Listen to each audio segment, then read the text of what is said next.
गोंडा जिला से आ रही है बड़ी खबर। जिले में भूमाफिया है लगातार सक्रिय। भूमाफियों की सरकारी जमीन पर बुरी नजर। नगर पालिका परिषद की नजुल भूमि की अवैध तरीके से खरीद फरोख्त जारी। नगर पालिका के अधिशासी अधिकारी की भूमि संदिग्ध। नगर पालिका के मोहल्ला पतन नगर का मामला। लखनऊ रोड पर स्थित बेशकीमती जमीन।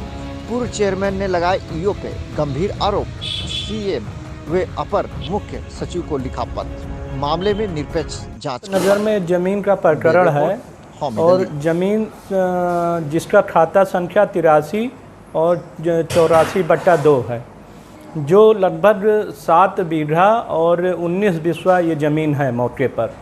और मौके पर नजूल की ज़मीन है जो लगभग 2005 में उसका मतलब जो पट्टा था वो समाप्त हो चुका है।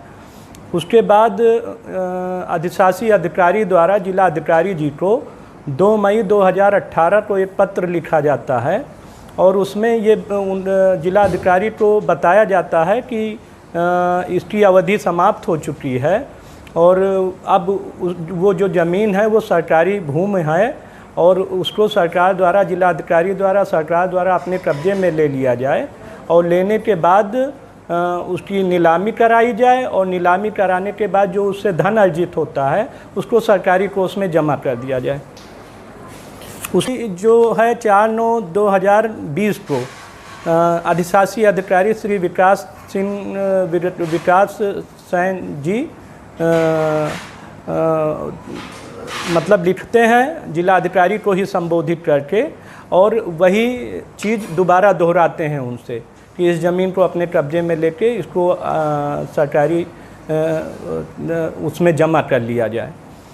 फिर तीसरी चिट्ठी बनवाते हैं वो 12 अक्टूबर 2020 को श्री विकास सैन जी अधिशासी अधिकारी, और उसमें प्रभारी अधिकारी नजूल नगर मजिस्ट्रेट को ये चिट्ठी संबोधित करते हैं और उनको भी इस प्रकरण का सारा संज्ञान देते हैं।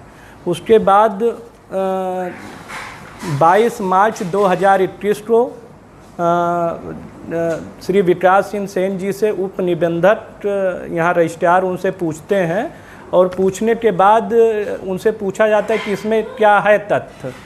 तो उसमें जो प्रॉपर्टी डीलर थे जिसको उन्होंने खुद डीएम से बताया था जिला अधिकारी जी से कि ये प्रकरण में प्रॉपर्टी डीलर ज़मीन को बेच सकते हैं, उस ज़मीन को उनके पक्ष में रिपोर्ट लगाकर 22 मार्च 2021 को प्रॉपर्टी डीलरों से तय करके और बेजा लाभ कमा करके मतलब और उनके पक्ष में रिपोर्ट लगा देते हैं।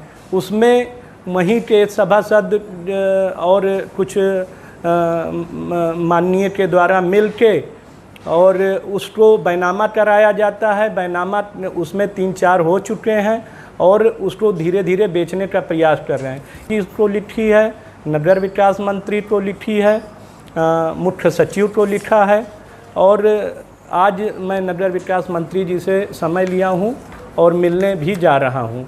तो हम चाह रहे हैं इसकी जांच हो निष्पक्ष और जो भी दोषी पाया जाए उसके खिलाफ कार्रवाई हो।